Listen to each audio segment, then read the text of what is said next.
Olá, amigos. Espero que estejam bem.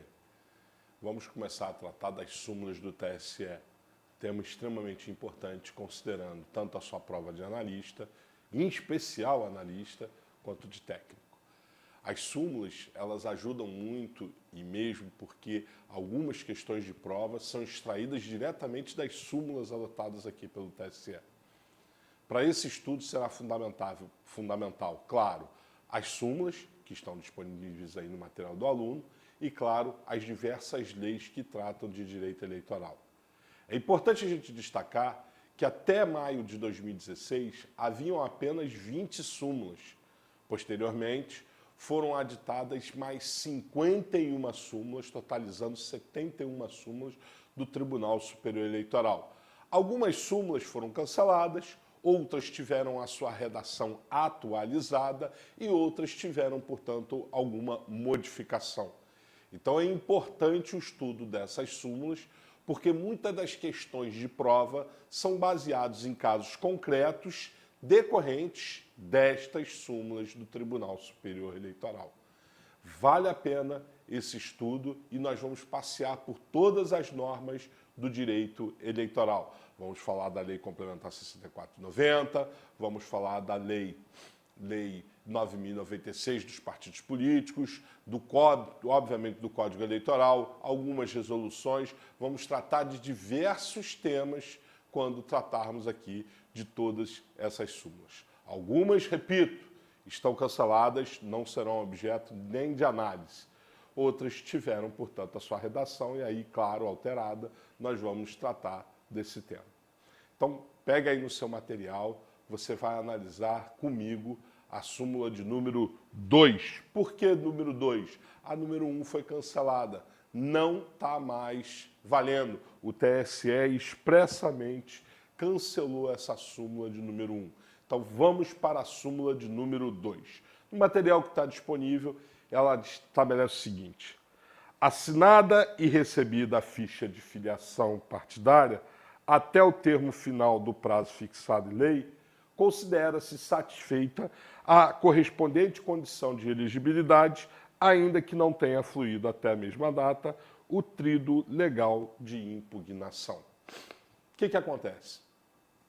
Como bem sabe, a partir do artigo 92, em especial 22 da Lei 9.096, de 95, a que trata dos partidos políticos, nós devemos proceder à filiação partidária. A filiação partidária ela é realizada pelo indivíduo junto ao partido político.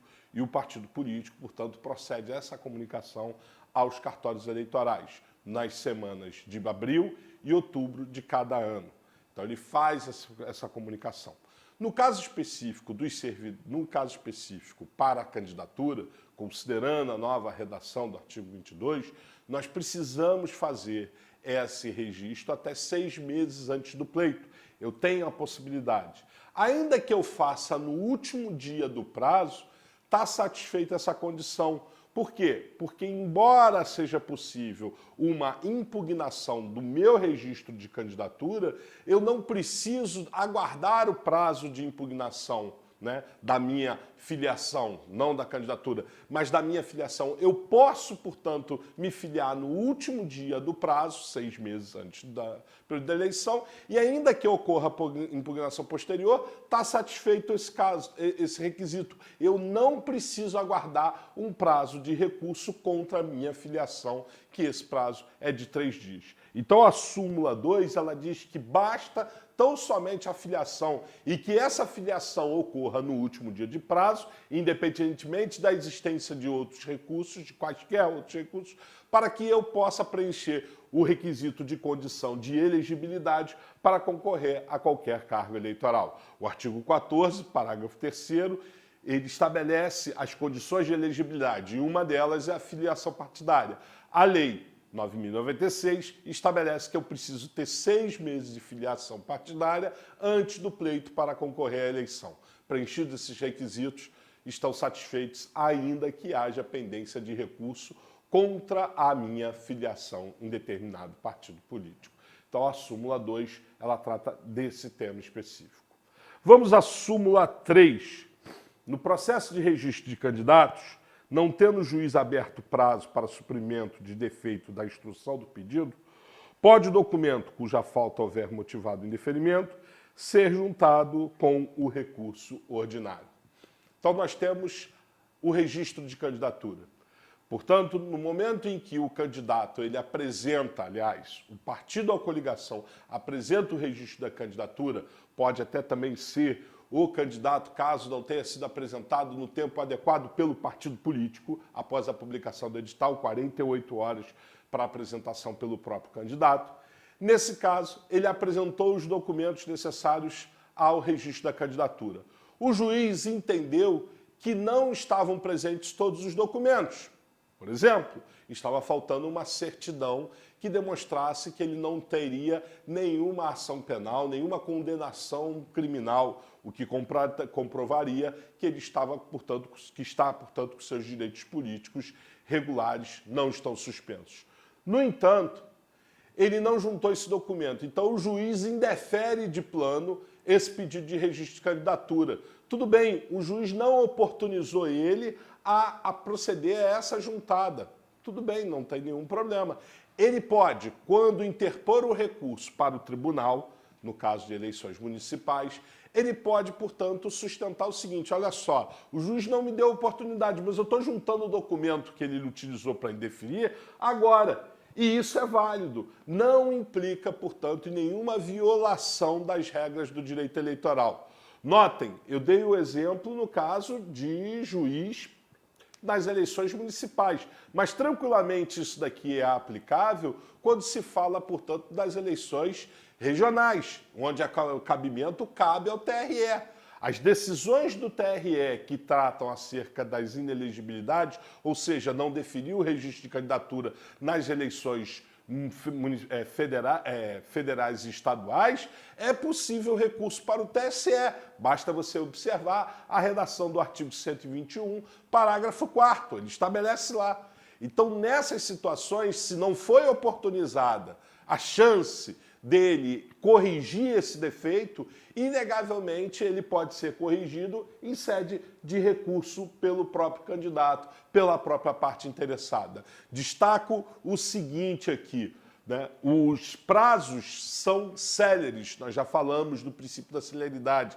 Então, muitas vezes, o juiz não tem tempo para abrir esse prazo, então ele indefere, mas não há impedimento de que isso possa ser apreciado pelo tribunal respectivo, caso seja cumprida essa exigência. Então, qualquer indeferimento de candidatura baseado na ausência de documento, ela pode ser suprida no recurso. Então, apresenta o recurso e apresenta o documento. Não há nenhuma dificuldade com relação a isso. Então, é nesse sentido que pauta-se a súmula número 3 do TSE. Vamos à súmula número 4. Essa daqui já é muito em desuso, mas de toda sorte a gente tem que falar com ela. Não havendo preferência entre candidatos que pretendam o registro da mesma variação nominal, defere-se o de que tenha primeiro a requerido. Pois bem, há uma regra estabelecida na Lei 9.504 com relação ao registro de candidatura. Você deve, portanto, indicar qual é o nome que você deseja ser candidato. É muito interessante que isso era muito importante no passado, mas hoje, como a nossa votação é toda baseada, portanto, no número, é urna eletrônica, então eu tenho que digitar o número, na verdade, eu tenho necessariamente que destacar a variação nominal quando eu registro, mas ainda assim isso perdeu importância, considerando, repito, a urna eletrônica, onde ela só aceita, portanto, os números.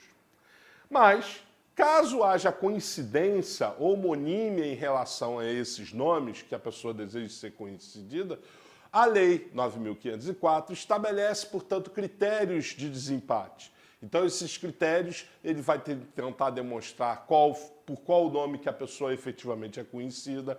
Enfim, vai ter que estabelecer, inclusive, a realização de audiência para se decidir qual é o nome que deve preponderar, qual a preferência que vai ser exercida. Enfim, se nenhum desses critérios for suficiente para estabelecer qual vai ter a melhor preferência, se os dois, portanto, demonstram que têm a mesma, são conhecidos pelo mesmo nome, aqui eu vou adotar um critério, que é o critério do tempo, ou seja, aquele que primeiro registrou a sua candidatura. É o que estabelece a parte final da súmula 4. Ele diz, defere-se o de que tenha primeiro a requerido. Ou seja, aquele que tiver feito o pedido de candidatura há mais tempo é, nesse caso, o responsável que vai ser beneficiado por esse tempo. Eu vou dizer para vocês tranquilamente, não se enganem com isso, mas no interior, o nome que dá mais confusão, que dá mais situação igual, é Xuxa. É impressionante como tem gente que tem o apelido de Xuxa. E aí, sempre dava a briga de qual era que ia registrar. E, na verdade, ambos eram conhecidos pelo apelido de Xuxa, todo mundo sabia que ele era conhecido como nome de Xuxa, o cara provava essa condição, às vezes, município do interior, até mesmo o próprio juiz tinha conhecimento de que ambos eram conhecidos pelo mesmo apelido. E aí, o que o juiz adotava nesses casos? A súmula 04, estabelecendo aquele que primeiro requereu o registro, vai ter a preferência na utilização desse nome. Mas, repito, hoje isso caiu um pouco em desuso, considerando a urna eletrônica, a informatização do processo eleitoral. Hoje já não temos tanta discussão, mas a súmula está aí.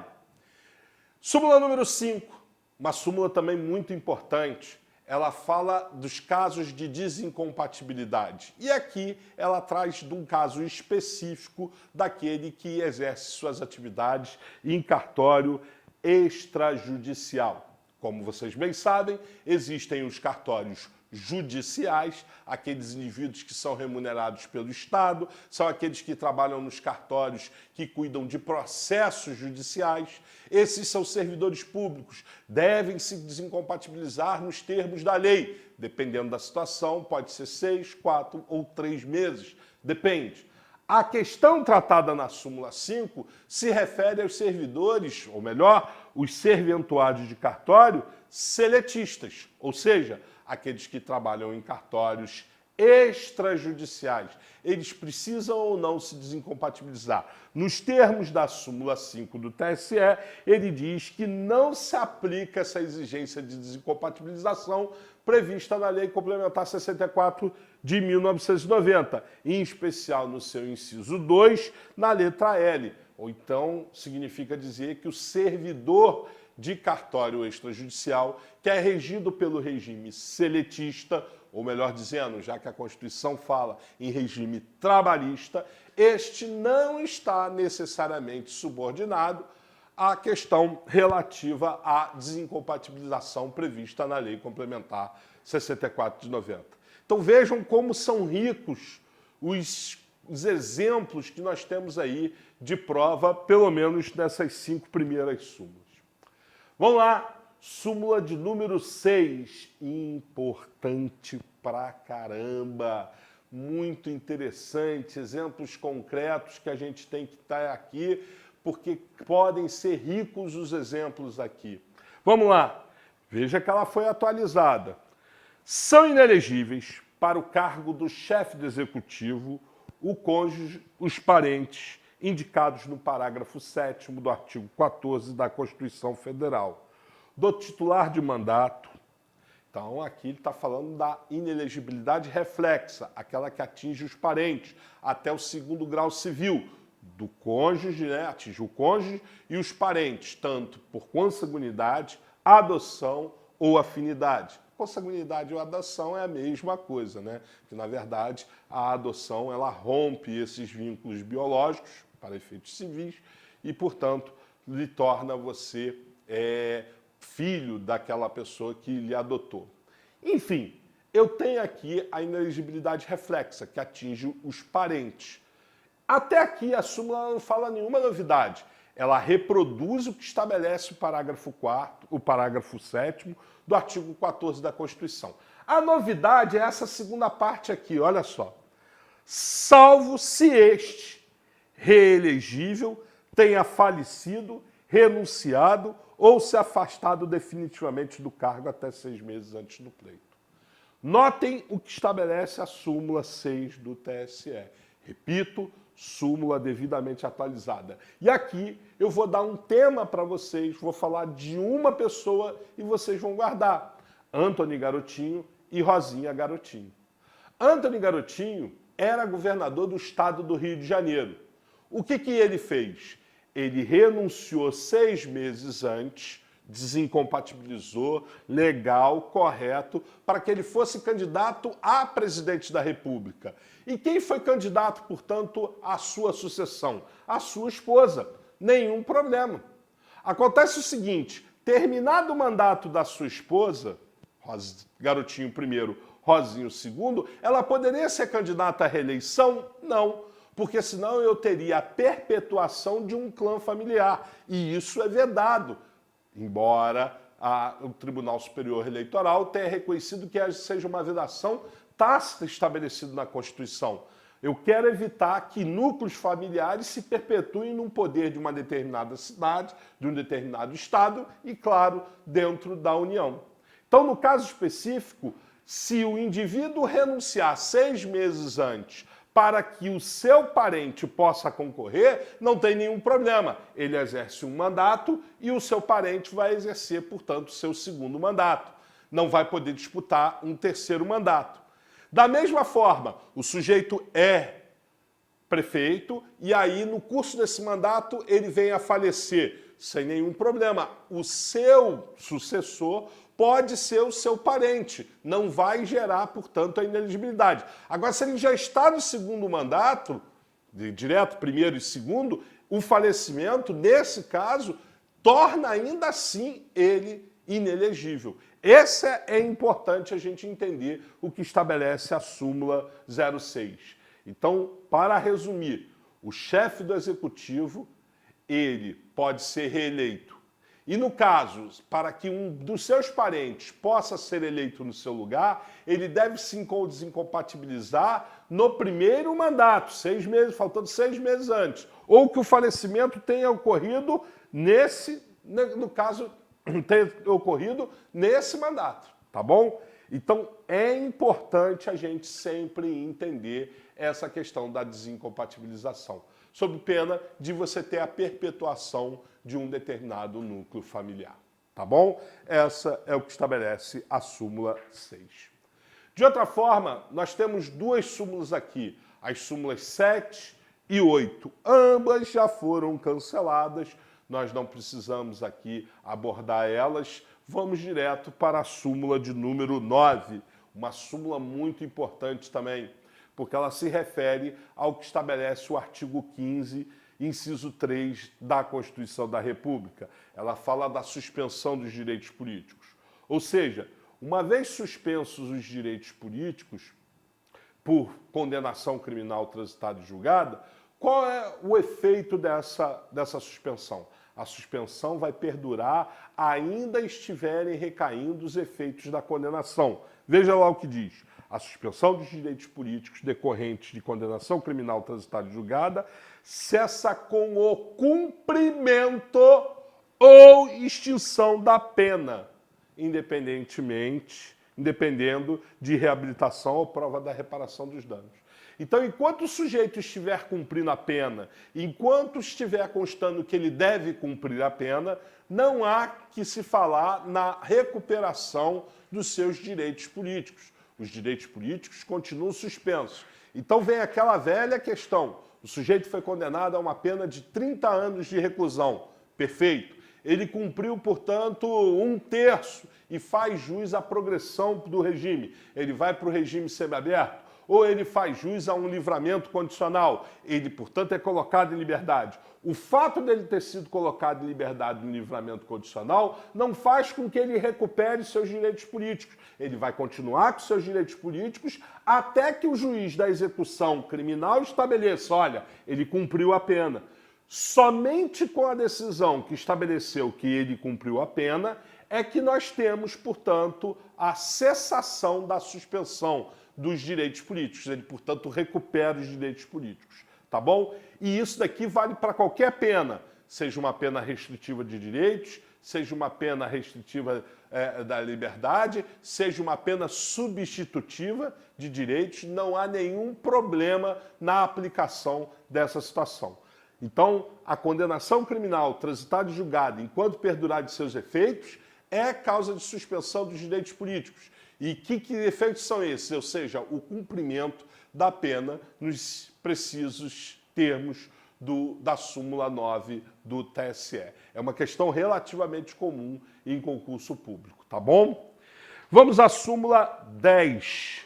No processo de registro de candidatos, quando a sentença for entregue em cartório antes de 3 dias contados da conclusão ao juiz, o prazo para recurso ordinário, salvo intimação pessoal anterior, só se conta do termo final daquele trido. Importante, princípio da celeridade. Como já disse a vocês, o princípio da celeridade é aquele, portanto, que impõe que os processos eleitorais tenham que andar num prazo rápido, célere. A duração razoável do processo aqui no âmbito da justiça eleitoral significa rapidez na resposta nos termos do artigo 5º, inciso 78 da Constituição. Na verdade, eu preciso dar uma resposta rápida, célere, para aquele que vai disputar a eleição e, claro, para os eleitores. Não pode ficar aquela indefinição se o sujeito vai ou não exercer o seu mandato, se ele tem alguma pendência que o impede de exercer esse mandato. Então, nesses termos, a súmula 10 e, claro, a questão relativa ao registro de candidatura, quando o processo está concluído, ele vai concluso ao juiz e o juiz tem um prazo de 3 dias para proferir a sentença. Ele não pode ultrapassar esse prazo, senão ele é punido severamente pelo tribunal. Ele tem 3 dias, ou defere ou indefere a candidatura do indivíduo. E é esse o prazo que ele tem que observar. E aí vem uma questão extremamente relevante. Você não pode esquecer disso. Quando, portanto, o juiz ele profere essa sentença antes do final do prazo, o prazo de eventual recurso vai passar a se contar a partir da data que completaria o 3º dia para que o juiz apresentasse a sentença.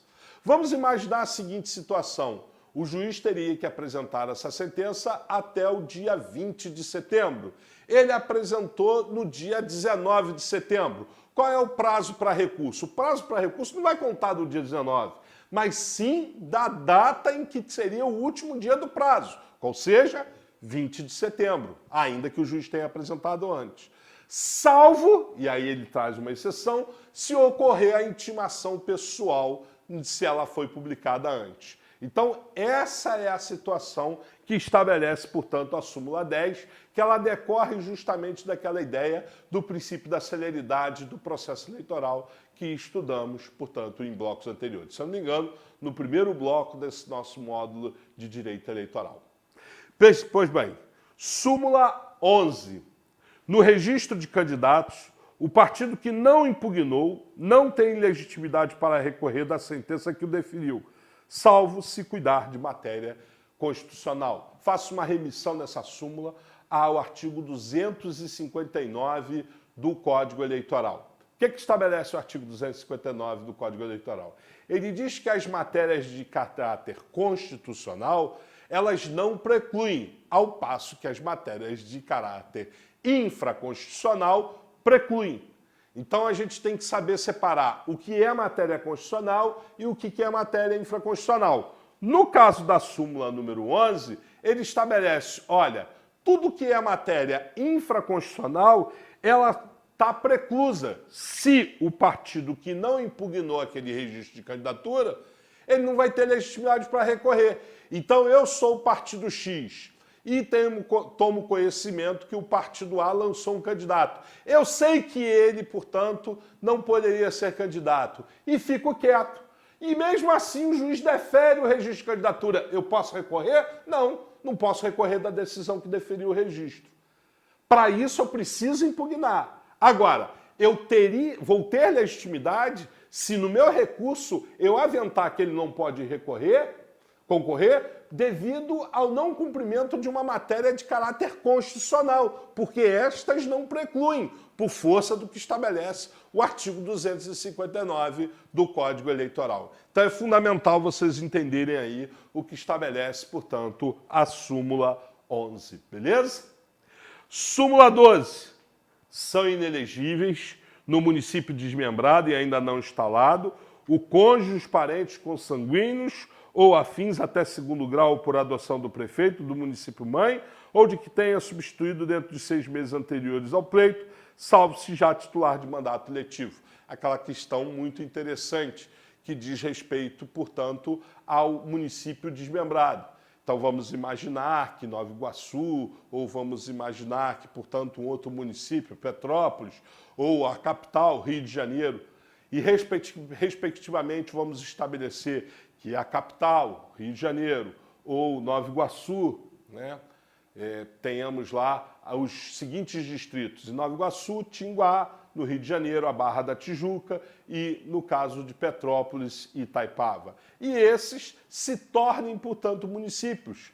Eles, portanto, são resultados do desmembramento. Nós já estudamos que para a criação de um município é preciso a realização de um plebiscito e, uma vez realizado esse plebiscito, dizendo sim, é possível, portanto, que a Assembleia Legislativa crie esse município, editando a lei, portanto, de criação desse município.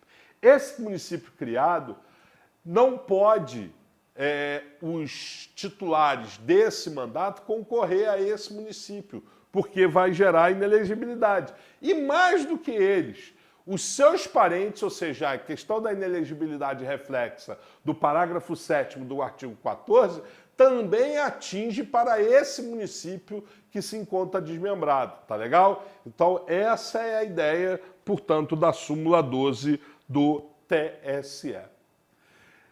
Por último, nesse bloco, vamos falar da súmula 13. Ele diz que não é auto-aplicável o parágrafo 9º do artigo 14 da Constituição. O que é que diz o parágrafo 9º? Ele diz o seguinte: outros casos de inelegibilidade contrários à moralidade administrativa, considerando a vida pregressa, a probidade na administração pública e também que visem coibir o abuso do poder econômico ou o abuso do poder político, devem ser definidos em lei como causas de inelegibilidade. Então ele entende, o TSE, ao interpretar esse parágrafo 9º, de que eu não posso ter nenhum caso de inelegibilidade fora daqueles casos previstos na Constituição ou previsto em lei complementar. No nosso caso específico, Lei Complementar 64 de 90.